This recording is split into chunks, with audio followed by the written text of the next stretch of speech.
dengan Al-Quran. Kedua-duanya akan bisa memberikan syafaat kepada kita dengan alasan apa? Yang pertama, kalau puasa itu karena kita dikarenakan puasa, nggak makan, nggak minum karena Allah.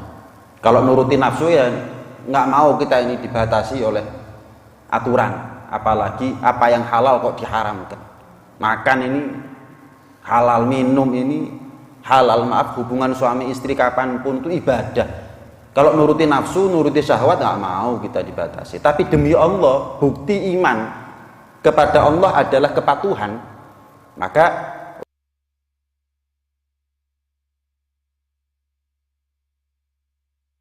dasar alasan inilah Allah memberikan wewenang kepada puasa, mau wajib ya, mau sunnah, mau Ramadan atau bukan, untuk mensyafaati hamba Allah. Begitu juga dengan Al-Quran. Atas dasar apa Al-Quran ini diberi wewenang oleh Allah untuk mensyafaati kita? Karena dengan kita baca Quran, dikit-dikit baca Quran, dikit-dikit baca Quran, berkurang intensitas waktu kita yang mestinya bisa kita pakai untuk istirahat, jadi kita pakai untuk baca Quran. Apalagi Ramadan ini, masuk masjid jam 7, keluar jam 8, sholat sunnah. Apalagi kalau darusan, wah, mungkin nyampe rumah bisa jam 9 ya, walaupun kadang-kadang baca Qur'annya darusannya 10 menit, gorengannya 2 jam kadang-kadang ya. Yang jelas dikarenakan kita baca Quran yang mestinya kita bisa pulang walaupun 15 menit, apalagi lebih, yang mestinya kita bisa 5 menit, 10 menit, 15 menit lebih cepat untuk istirahat, demi Al-Quran enggak. Al-Quran bisa mensyafaati kita karena lapar dan hausnya kita. Puasa bisa mensyafaati kita karena lapar dan hausnya kita. Kalau Al-Quran karena kurangnya kita untuk istirahat dikarenakan baca Quran tersebut. Nah, dua alasan inilah kenapa antara puasa dengan Al-Quran diberi kuasa oleh Allah Subhanahu wa Ta'ala untuk bisa mensyafaati kita. Ya. Makanya Rasulullah Shallallahu Alaihi Wasallam pernah dawuh, iqra'ul Qur'an fa innahu ni'mas syafi' yaumal qiyamah. Ya. Baca Al-Quran, dawuh Kanjeng Nabi. Baca Quran karena senikmat-nikmatnya, sebaik-baiknya yang memberikan syafaat, yang menolong kepada kita nanti di akhirat, ada di hari kiamat adalah Al-Quran. Innahu yaqulu yaumal qiyamah. Nanti laporan Al-Quran ini akan memberikan pembelaan demi pembelaan kepada kita ya, di hadapan Allah Subhanahu wa Ta'ala. Ya Rabb, hallihi hilyatal karamah fayuhalla hilyatal karamah. Ya Allah, dia baca aku ya Allah, maka hiasi dia dengan pakaian kemuliaan ya Allah. Maka atas pembelaan Al-Quran itu, si hamba itu dikenakan pada badannya yang namanya pakaian-pakaian karamah, pakaian-pakaian kemuliaan. Ya Rabb, uksuhu kiswatal karamah fayuksa kiswatal karamah. Ya Allah, balutlah tubuhnya fulan karena dia pernah membaca aku ketika hidup di atas dunia dulu dengan pakaian-pakaian karamah, pakaian-pakaian kemuliaan. Ya Rabb, albishu tajal karamah. Ya Allah, ya, kenakan mahkota di atas kepala fulan karena dia pernah membaca aku dulu ada di atas dunia. Ya Rabb, terakhir ya Allah, irda anhu falaysa ba'da ridhaka syai'un. Ya Allah, ridhoi fulan karena tidak ada yang lebih agung lagi atas pemberianmu kepada fulan kecuali ridhomu ya Allah. Ini, kecuali ridho. Ridho itu sumbernya surga, ridhonya Allah sumbernya ampunan, ridhonya Allah itu sumber rahmatnya Allah Subhanahu wa Ta'ala. Semuanya itu bercabang daripada bagaimana Allah ridho kepada kita. Allah itu kalau ridho kepada kita, salahnya kita dimaafkan, ibadah kita dilipat gandakan pahalanya, apa yang kita inginkan diijabah oleh Allah, apa yang tidak kita suka akan dijauhkan oleh Allah Subhanahu wa Ta'ala. Itu kalau Allah ridho kepada kita. Karena itu hadirin ya, ayo coba dicek ini, sudah hari ke-22 Ramadan, sudah berapa juz ini ya? Karena itu jangan sampai, kan begini hadirin ya, kita ini kan minta panjang umur ketemu Ramadan, ya salah satu bentuk tanggung jawabnya adalah baca Quran. baca Quran. Al-Quran kalau misal kita pakai Al-Quran yang 1 juz 10 lembar 20 halaman, ini untuk seterusnya ya, bukan Al-Quran itu dumani identik sama Ramadan. Kalau nggak Ramadan nggak baca Quran, hadirin, enggak. Ini untuk seterusnya. Masih lebih mending orang itu baca Al-Quran setiap hari cuman 1 ayat tapi sampai mati, daripada orang kalau Ramadan khatam Quran tapi setelah itu nggak baca lagi sampai akhirnya dia mati dalam keadaan nggak baca Quran. Masih lebih mending titik tapi istiqomah sampai mati nggak pernah pedot. Kalau ulama dulu, hadirin, akeh baca Qurannya sudah hebat, istiqomah. Kalau kita ini tutupi kekurangannya kita ini kalau ibadah dikit, sedikitnya ibadah kita itu kekurangan, maka tutupi dengan keistiqomahan. Kalau disuruh milih istiqomah tapi sedikit atau banyak tapi nggak istiqomah, yang mending istiqomah walaupun sedikit. Ada orang misalnya baca Quran sehari cuma 1 ayat, begitu dia mau baca Quran ya, pergi ke jeding, wudhu, keluar dari kamar mandi pakai pakaian yang afdol, bukan seada-adanya, pakai minyak wangi, bersiwak, kopian, ngadep kiblat, dibuka Al-Qur'annya, a'udzubillahi minasyaitonirrajim, suaranya merdu, bismillahirrahmanirrahim, enak suaranya, alif lam mim, shadaqallahul azim misalnya. Tapi terus besok begitu masuk kamar mandi jangan jalan. Kenapa? Kesandung.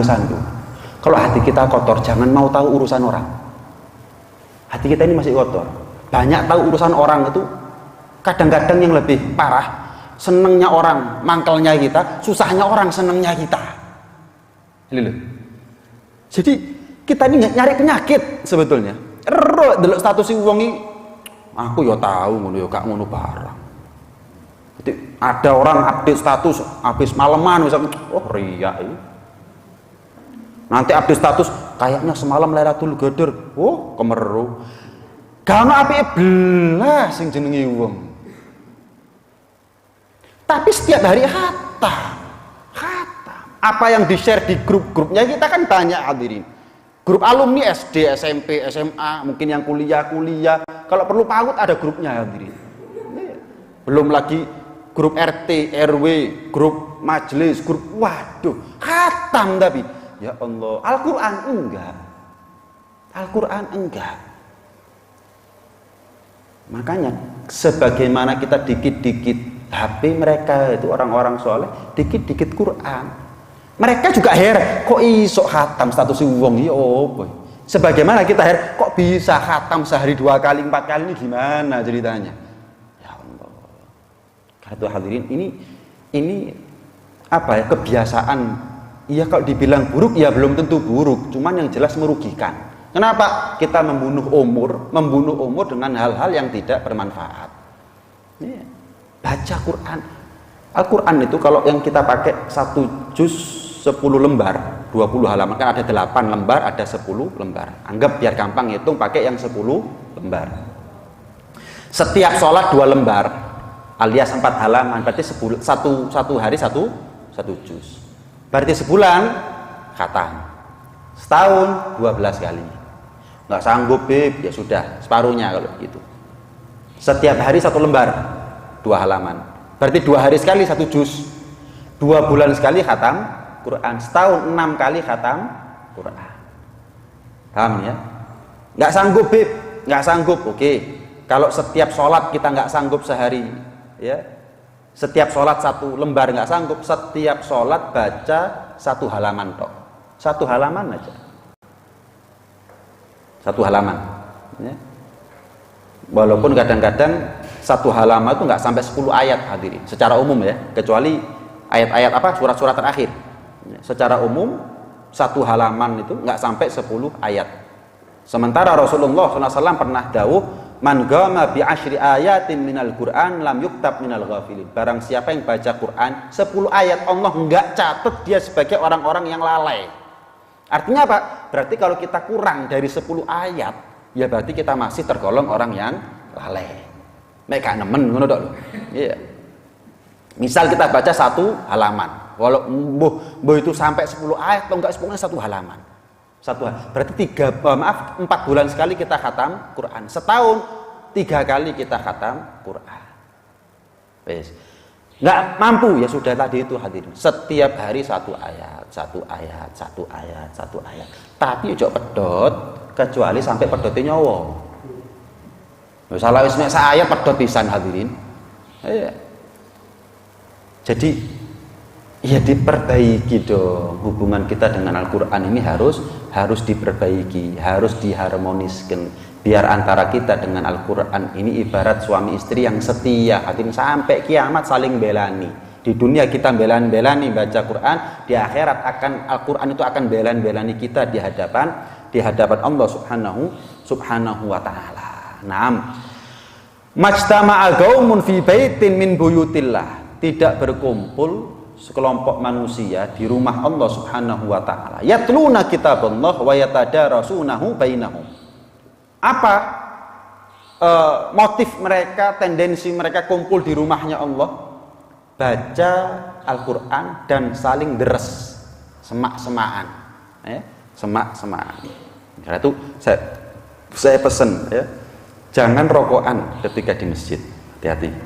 Nggak boleh, hukumnya haram, ngapunten. Nggak boleh, rokokan di masjid itu nggak boleh.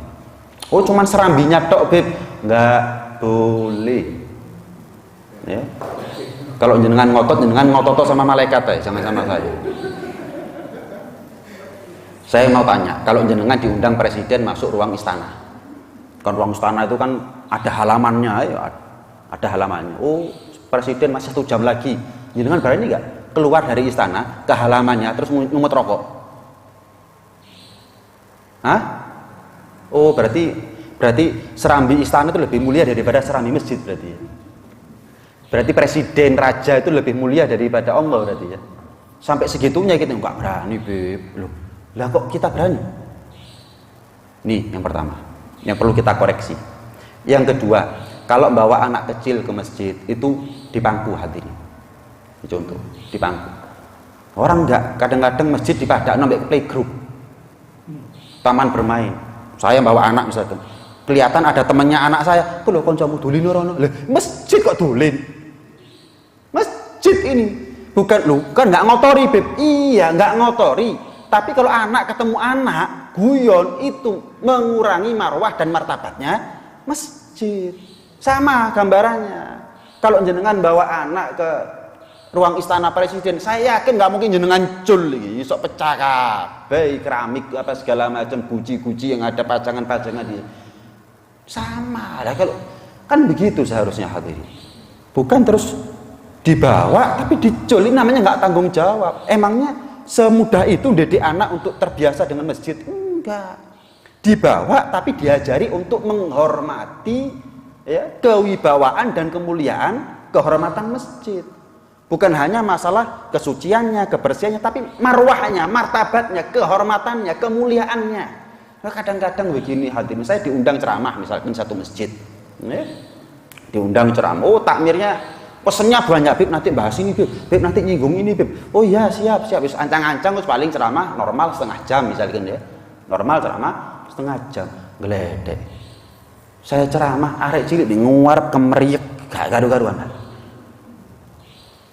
Orang itu nyuruh ngasih masukan tapi yang tanggung jawab. Kadang-kadang takmir, Bib nanti bahas ini. Oh iya siap.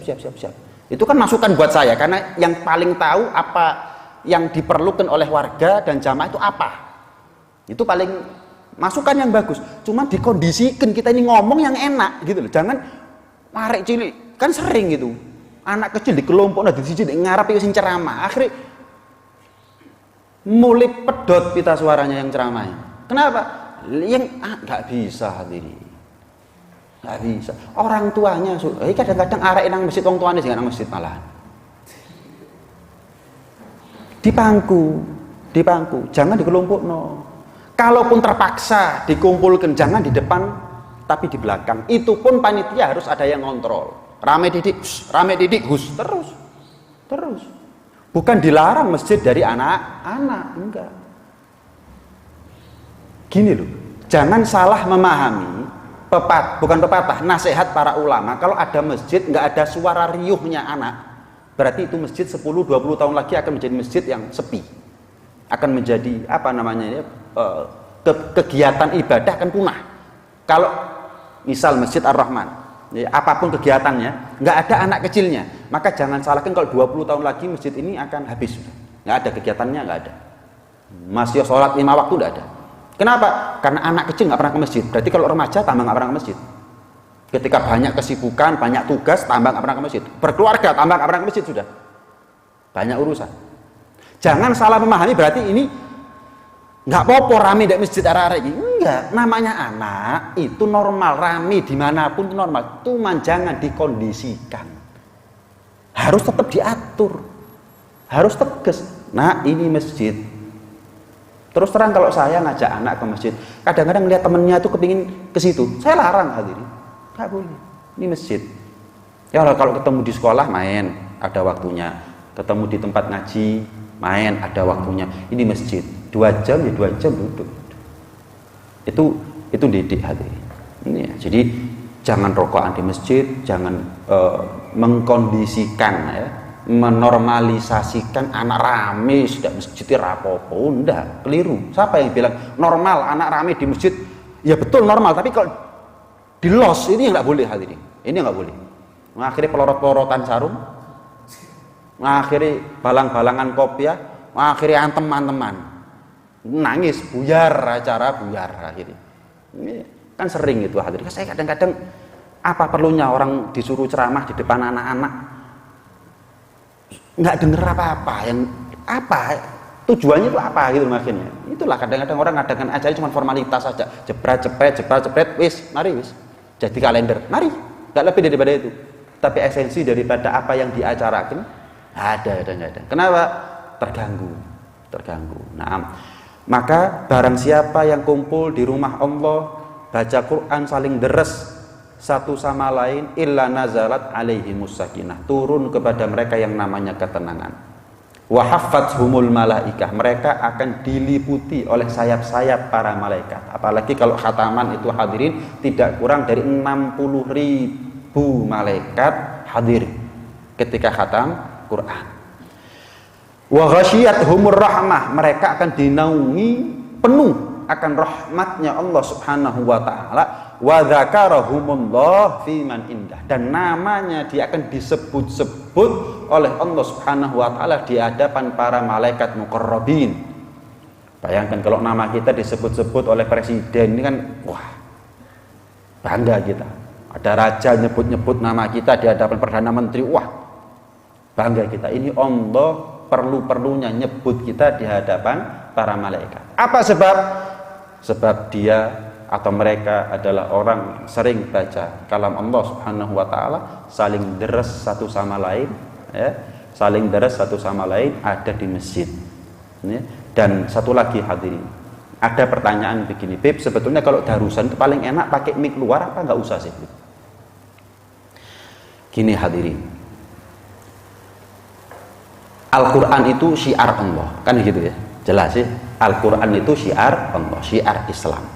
Maka harus ditampilkan dengan cara yang terbaik, bukan asal-asalan. Kalau saya menganjurkan tidak pakai mic luar.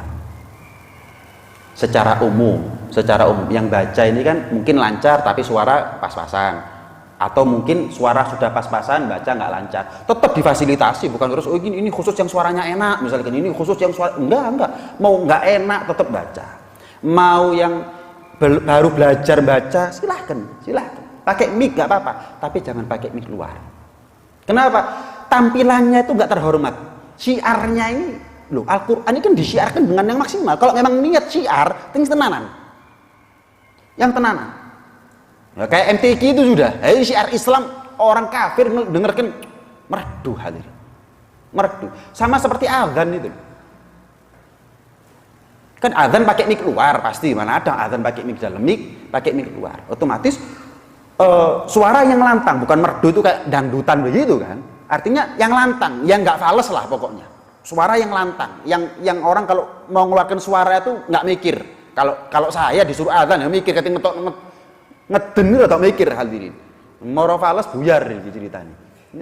Jadi pilih orang yang memang betul-betul sudah terbiasa untuk ngangkat suara. Walaupun bukan merdu seperti penyanyi, enggak. Tapi yang penting enggak falas gitu aja. Syiar juga begitu. Syiar itu juga begitu. Dan ingat, ketika kita di luar, di jalan, di rumah ada kesibukan, kita dengarkan Quran tapi kita nonton TV, ya apa kira-kira? Saya di rumah, jejer rumah saya dengan masjid atau musala, pakai mic luar. Saya dengarkan Quran tapi yang saya buka HP. Yang saya nonton TV. Enggak tak reken sih ini Al-Quran ini apa sih? Jadi kan ada sanksinya hadirin. Ini ada konsekuensinya loh seperti ini. Jadi jangan sampai kita ini menjadi sebab dosanya orang dikarenakan keteledoran atau kecerobohan kesembronoannya kita. Lu serius ini. Apalagi yang dibaca misalkan ayat-ayat sajdah yang kita dianjurkan betul untuk sujud tilawah, gak direken. Ini ya bisa menjadi di zaman Sayyidina Umar bin Abdul Aziz. Di zaman Sayyidina Umar bin Abdul Aziz, khalifah saat itu. Sayyidina Umar bin Abdul Aziz itu di Masjid Nabawi tidak diperkenankan untuk menampilkan bacaan Quran sampai keluar. Walaupun zaman itu belum ada mic tapi dikeraskan, jangan. Kenapa? Yang baca enak-enak, fasih-fasih. Kenapa? Karena belum tentu yang dengar itu perhatian sama Al-Quran. Sehingga mereka dengar Al-Quran menikmatinya. Enggak hadirin, gak direken dulu. Kita ini mensiarkan untuk siapa? Sing disiarno gak ngereken. Dan cara mensiarkannya pun juga pas-pasan, ya keliru hadirin. Ngapunten. Ini penting, bukan dilarang. Tetap harusan pakai mic gak ada masalah. Cuman syiar itu sing genah. Lek syiare gak genah, orang itu malah mungkin non muslim. Suaraku. Akhirnya jadi menjatuhkan Al-Qur'annya, menjatuhkan Islamnya gitu. Ini penting. Walaupun apa yang saya sampaikan ini mungkin di luar anti mainstream rada-rada ya. Ya perlu untuk disampaikan ini. Loh coba. Lah mosok jenengan punya dagangan, ibarat jenengan punya dagang ditampilkan di display dagangan jenengan tapi tidak dengan display yang bagus. Ya gak payu hadirin. Al-Quran ini didisplay dengan display yang bagus gitu loh. Kalau memang betul-betul niat syiar, misal ya nggak setiap darusan mic luar, tapi begitu khataman kita undang misalkan 2 orang misalkan ya untuk baca wadduha atau misalkan juz amma yatasaalun sampai akhir 2 orang hafid, suaranya enak, fasih, pakai mic luar, biar mereka yang baca 2 orang ini misalkan, sehingga yang datang terhanyut dengan lantunan bacaan mereka yang bagus. Begitu seharusnya hal ini. Ini gambaran saja, saya ngasih masukan, tapi ini juga penting gitu. Masukan sing rodok wajib lah, iya. Ya saran tapi ya rodok maksa titik. Iya, karena memang urusannya ya itu tadi sudah. Kok saya terus terang kadang-kadang di jalan dengar darusan ini saya harus berbuat apa? Mandek tadi. Dengar sujud tilawah. Ini kan buat orang yang ngerti kan, wah ini seharusnya saya sujud tilawah, tapi saya di jalan. Wasjud waqtarib. Loh kan saya harus sujud ini. Pantasnya saya ini sebagai orang yang berilmu yang tahu hukumnya sujud. Tapi gara-gara denger, wadah. Jadi mending sudah pakai mic dalam aja. Kalau memang mau ditampilkan syiarnya sing tenanan sehingga mungkin bisa menjadi sebab hidayah dari orang lain juga. Itu hadirin. Iya. Nah, hadirin sekalian rahmatil Allah Subhanahu wa taala, saya tambahi sedikit. Dalam satu hadisnya, dawuhnya Rasulullah sallallahu alaihi wasallam pernah mengatakan ahlul Quran hum ahlullah wa khassatuh. Ahlul Quran, mereka yang membaca Al-Quran, mereka yang istiqomah ya, baca Quran, apalagi yang sampai hafal Quran, itu disifatkan sebagaimana masjid dikatakan baitullah. Mereka yang baca Quran hubungannya baik, harmonis dengan Al-Quran, dikatakan sebagai ahlullah, keluarganya Allah, orang-orang terdekatnya Allah, orang-orang spesial. Khassatuh, orang-orang spesial di sisi Allah Subhanahu wa taala. Jadi kalau kita ini hubungannya akrab dengan Al-Quran, kita dispesialkan oleh Allah Subhanahu wa taala, diperlakukan beda dengan hamba Allah yang lain. Ini peluang sebetulnya buat kita. Eman-eman hadirin. Kita ini kalau keuntungan dunia nggak pernah mau luput, kenapa keuntungan akhirat kok kita ini mau luput? Malah mek sunai lupit loh. kehilangan kesempatan atau melewatkan kesempatan untuk mendulang pahala itu kan kerugian sebetulnya hadirin. Saya yakin jenengan misalkan dagang, wah keuntungan 50 juta sudah di depan mata ini. Tapi gara-gara jenengan telat yang beli nggak jadi misalkan. Oh saya yakin ini untung sudah di depan mata 50 juta ini. Cuman karena jenengan telat gak sido, orangnya sudah pulang ke negaranya atau bagaimana. Saya yakin kesempatan bisa untung 50 juta jenengan pikiri setahun itu hadirin. Waduh, saya kejut aja. Lah lunas sama sini utangku. Iso umroh barang aku. Oh dipikiri. Waduh, gara-gara macet tuh. Gara-gara waduh. Wah nyeselnya setengah mati. Nyeselnya setengah mati. Kehilangan ganjaran kita ini nggak pernah nyesel kadang-kadang hadirin. Padahal baca Quran ini, kita kalau baca Quran dalam sholat hadirin, itu pahala per huruf 100. Dalam sholat per huruf 100, mau sholat wajib mau sholat sunnah, Fatihah tok itu 150 huruf kurang lebihnya. Berarti setiap kita baca Fatihah 1500 pahala. 1500 pahala. 4 rakaat berarti kan 6000 pahala kita dapat dari Fatihahnya tok, belum surat-surat pendek yang kita baca biasanya. Kalau duduk sholatnya mampu berdiri, misal taraweh, mampu kita berdiri, tapi kan boleh ya sholat sunnah walaupun mampu berdiri tapi milih duduk itu kan boleh. Maka pahalanya turun jadi 50 pahala, ya 50 derajat per huruf. Kecuali beb saya sudah sepuh nggak mampu berdiri, mampunya sholat ya duduk, mau yang wajib mau yang sunnah, kalau saya sholat ya duduk beb. Apakah pahalanya jadi 50? Ya enggak, tetap jangkep 100 karena dia nggak mampu. Berkurang pahalanya ketika dia mampu berdiri tapi kok milih duduk. Itu kalau dalam sholat. Di luar sholat kita punya wudhu tapi baca Qurannya di luar sholat per huruf 25. Minimal kita baca Quran dalam keadaan nggak punya wudhu. Boleh ya baca Quran tidak dalam keadaan punya wudhu, boleh, asal tidak menyentuh dan tidak membawa Al-Qurannya, nggak nenteng Al-Qurannya. Kalau hadas besar ya baru nggak boleh baca Quran. Tapi kalau punya hadas kecil tok, sekedar nggak wudhu, boleh baca Quran. Pokoknya nggak ngudik, nggak ditenteng Al-Qurannya, boleh. Minimal setiap huruf 10. Minimal setiap huruf 10. Maaf, berarti kalau 100 kan 15.000 hadirin. Betul ya? 150. Iya, 15.000 hadirin. Per huruf itu 15.000 Fatihah. Kalau kita dalam sholat.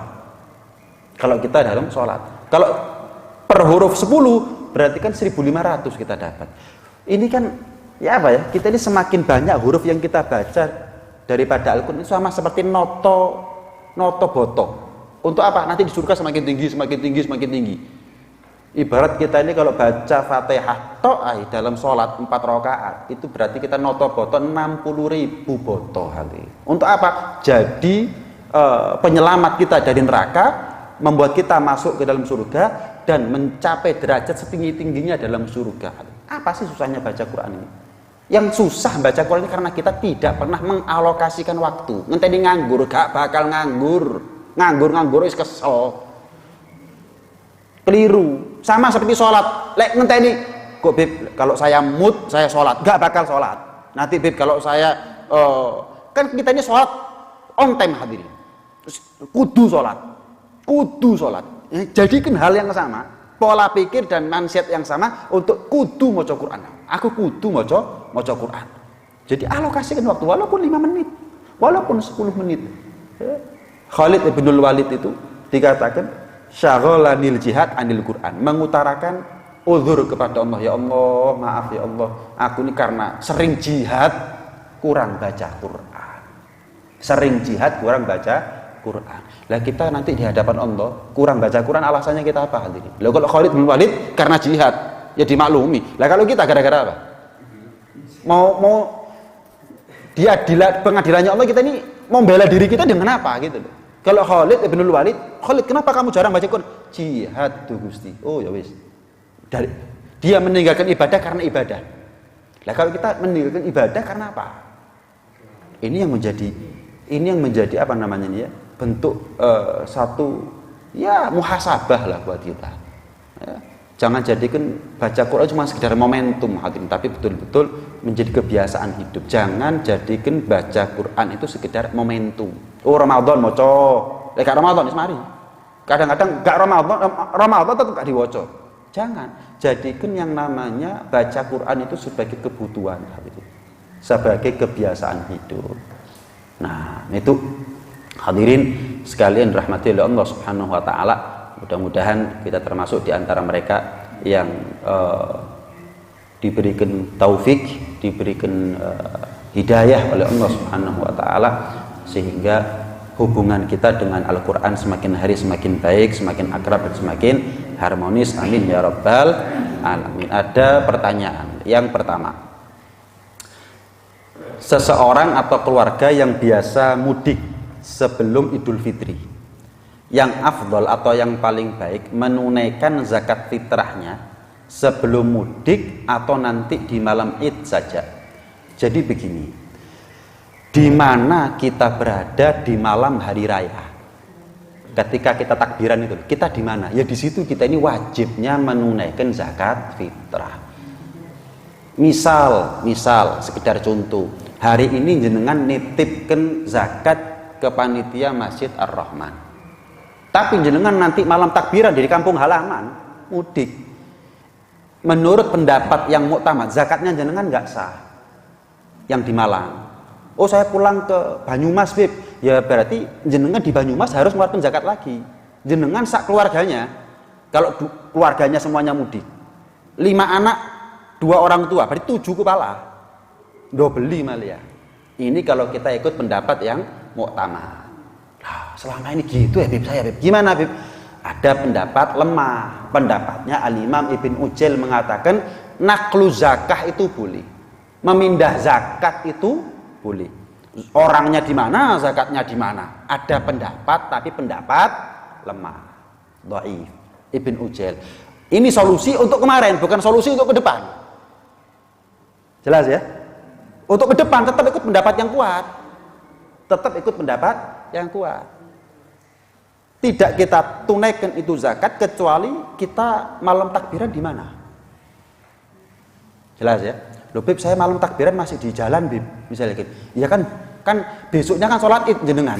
Paling afdolnya waktu untuk menunaikan zakat fitrah itu adalah justru ketika jenengan sholat Id berangkat ke masjid, itu paling afdol. Cuman kalau memang mampu jenengan menunaikan zakat fitrah sambil berangkat ke sholat Id, jenengan kadang-kadang takbir ngenteni ping 5 baru berangkat toh. Kan begitu ya. Paling afdolnya waktu untuk menunaikan zakat fitrah jenengan berangkat ke masjid jam 6 misalkan, jam 5 berangkat misalkan, atau kalau perlu mulai subuh gak metu maneh misalkan itikaf sampai nanti sholat Id, itu sambil di jalan sambil mengeluarkan. Pertanyaannya, apakah di jalan jenengan yakin bisa ketemu sama mustahik? Kalau enggak dititipkan gitu loh. Intinya pendapat yang kuat jenengan di mana, disitulah jenengan malam takbiran jenengan di mana, disitulah jenengan kewajibannya untuk menunaikan zakat fitrahnya. Makanya hadirin ya, ini saya betul-betul menghimbau kepada takmir ya. Ayo diwajibkan, panitia itu harus belajar. Udah di panitia lek gak belajar kudu nolong mentung kadang-kadang. Bukannya bantu malah ngerweti hadirin. Lu saya setu nih. Mau jadi panitia zakat belajar, gak gak oleh di panitia. Kenapa? Enggak ro ilmu nih kok. Menolong ya apa? Ini urusan ibadahnya orang, jangan sampai kamu teledor salah alasannya kok saya nggak tahu lah, nggak kalian belajar. Kan beda antara nggak tahu sama nggak mau tahu hadirin. Fasilitas ada tapi nggak dimanfaat itu namanya nggak mau tahu. Ya kalau orang yang hidup di lembah Baliem, Wamena sana ngomong nggak tahu, uzur. Lah kalau kita hidup di Malang nggak pernah hadir pengajian itu namanya kufur nikmat hadirin. Beda, bukan nggak tahu, tapi nggak mau tahu. Mau jadi panitia zakat harus belajar, harus belajar. Mau jadi panitia kurban, belajar sih, belajar. Istilahnya di briefing.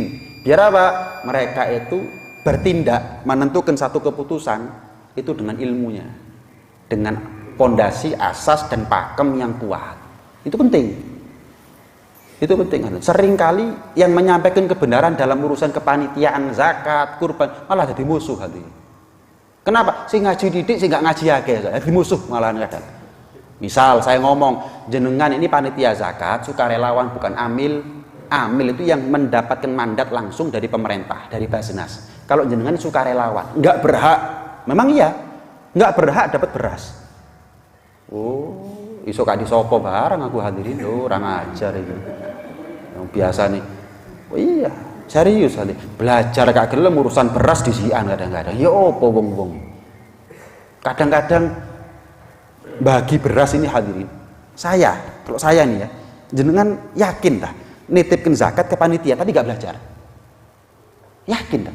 Sudah kita ini yang muzakinya gak belajar, nitip wong nang sing gak belajar bisa, yakin aja jenengan ini sampai kepada yang berhak. Jangan-jangan pokoknya dibagi roto mari, wis ndi jatahku. Lalu kan begitu hadirin rata-rata. Kadang-kadang maaf non muslim dikasih, tonggo sing mampu yo dikei. Alasannya apa? Gak enak beb, mosok diloncati. Lho ya apa sih? Gak enak beb, di tahun ini dulu fakir beb, terus tiap tahun dikasih. Sekarang alhamdulillah hidupnya lebih mapan. Mosok gak dikei. Lho ya apa sih? Lah kok urusannya enak gak enak ini? Syariatnya kemana ini? Al-Qur'annya mau dikemanakan urusannya kok subjektif seperti ini? Nggak bisa. Pakemnya syariat itu jelas. Jadi jangan bikin aturan main sendiri.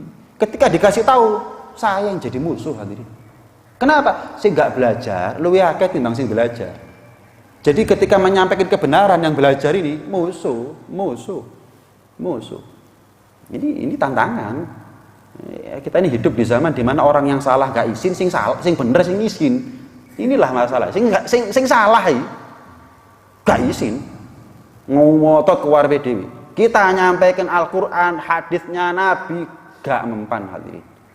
Ya, nah itu penting. Ya. Sudah kita nggak belajar, jangan sampai nitipkan zakat kepada orang yang nggak belajar. Jadi kalau saya, ini gambaran saja. Kalau saya jadi warga jamaah Masjid Ar-Rahman, nggak harus saya nitipkan di Masjid Ar-Rahman. Pokok sing masjid panitia iso dicekel, tak titipno. Enggak tak tokno dewi. Cari, wis bentahun saya ngasih fulan. Selagi dia masih mustahik saya kasihkan fulan. Kenapa? Jangan sampai saya ini niatnya zakat, ya ternyata sama panitia diberikan kepada orang yang sebetulnya nggak berhak untuk dapat zakat. Lu kan banyak di lapangan hadirin, kan repot. Pertanyaan kedua, bagaimana hukumnya seorang ibu atau wanita menunda bayar fidyah hingga bertahun-tahun? Seandainya fidyahnya akan dibayar, berapa jumlah fidyah yang dibayarkan? Jadi kalau bayar fidyah itu nggak ada double-double hadirin. Misal Ramadan tahun lalu ada seorang ibu mestinya wajib puasa tapi nggak puasa karena hamil atau karena menyusui, ya, atau misalkan karena halangan. Nggak dikodok sampai tahun berikutnya. Berarti kan wajib kodok dan fidyah. Jelas ini ya. Wajib kodok dan fidyah. Kalau ini nggak dikodok terus, ya fidyahnya double memang. Cuman ada satu gambaran mungkin yang dimaksud di pertanyaan ini adalah apa? Misal ada seorang ibu yang menyusui atau hamil, dia nggak puasa karena rekom dari dokter, bu jenengan nggak boleh puasa demi keselamatannya bayi. Kalau ibunya puasa nggak apa-apa sih, cuman bayinya jenengan ini yang bahaya, terancam keselamatannya, lemah kandungannya. Jadi jenengan jangan puasa. Ini kan berarti wajib qadha dan fidyah. Wajib qadha dan fidyah. Enggak diganti sampai bertahun-tahun. Anggap 2 tahun, 3 tahun. Maka bagaimana? Fidyahnya tetap, qadhanya tetap. Berapa lama enggak puasa? Misal 15 hari. Ya berarti wajib qadhanya 15 hari. Ya.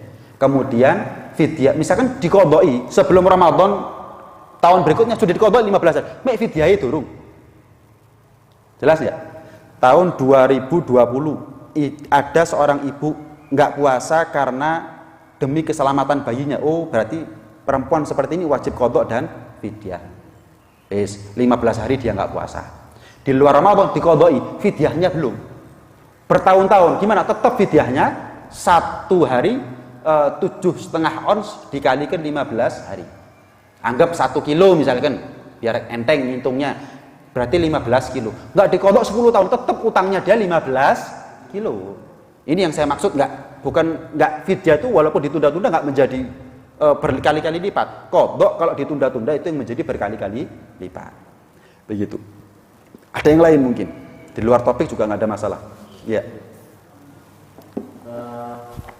Zakat fitrah untuk seorang wanita yang memiliki suaminya itu memiliki banyak utang dan tiap tahun itu tidak pernah mengeluarkan zakat fitrah karena mungkin faktor ekonomi.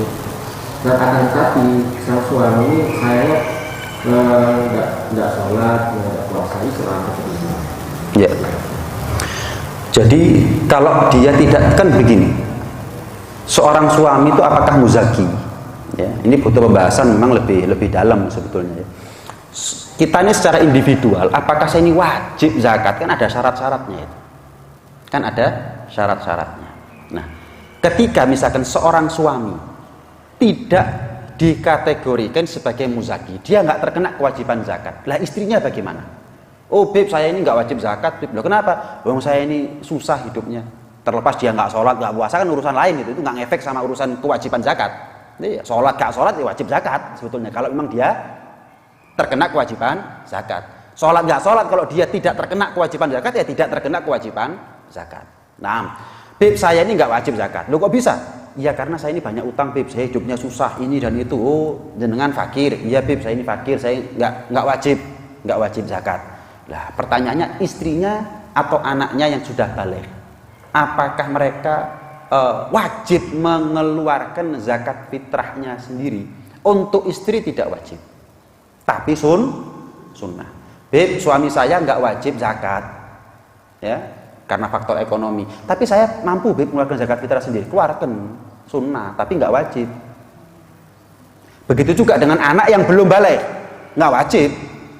Kalau saya sebagai ibu beb saya mengeluarkan juga, ya bagus. Afdolnya memang begitu jika mampu. Untuk anak yang sudah balik lain hukumnya.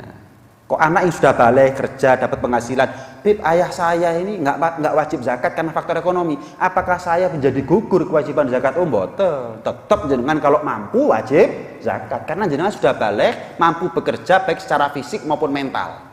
Berarti jenengan punya kewajiban sendiri.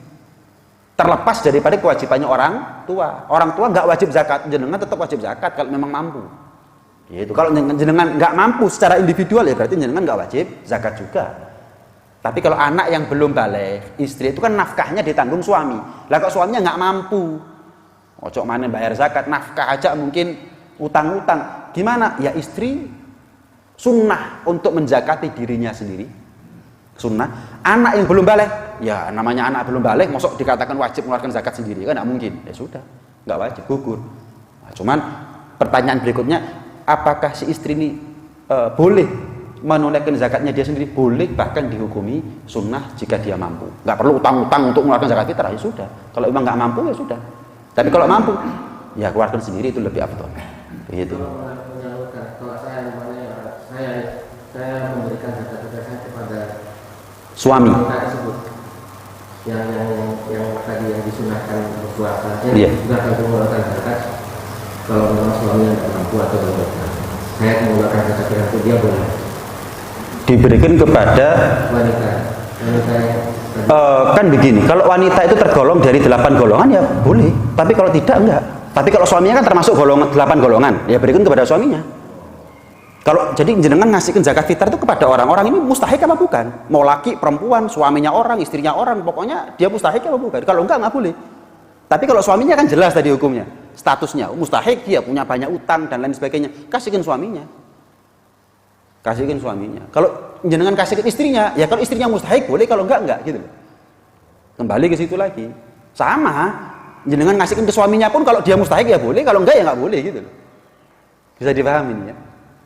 Jadi lebih baik diberikan kepada suaminya kalau memang suaminya mustahik tadi itu. Kenapa? Apa yang didapat oleh suami itu menjadi haknya istri juga, tapi apa yang didapat istri tidak menjadi haknya suami. Karena yang wajib menafkahi itu suami kepada istri, bukan istri kepada suami.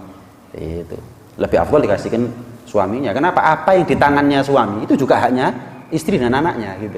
Tapi apa yang di tangannya istri itu tidak menjadi haknya suami dan anaknya. Jadi jenengan kalau ngasih suami, ngasih satu keluarga. Sedikit banyak ngasih satu keluarga. Tapi kalau ngasihkan kepada istri, ya satu orang berarti. satu orang, karena suami nggak punya hak di situ. Masalah istri ngasih ya terserah, begitu gambarannya. Terakhir kalau ada ibu-ibu mungkin ada, cukup? Ada lagi? Mudah-mudahan jadi ilmu yang manfaat, ilmu yang barokah, zahir batin dunia sampai ada di akhirat. Amin ya rabbal alamin. Biniyatil futuh wal munuh war rusukh wa salahil qalbi wal jasad war ruh wa biniyah tamam kulusan ma'mul wa ila hadratur rasul bil batul sallallahu alaihi wa ala alihi wa sahbihi wasallam bi sirri asraril fatihah. A'udzu billahi minasyaitonir rajim. Bismillahirrahmanirrahim. Ar-Rahmanir-Rahim. Ihdinas siratal mustaqim. Jangan lupa sholat isyraqnya. Hadza minni wa lakum. Wassalamualaikum.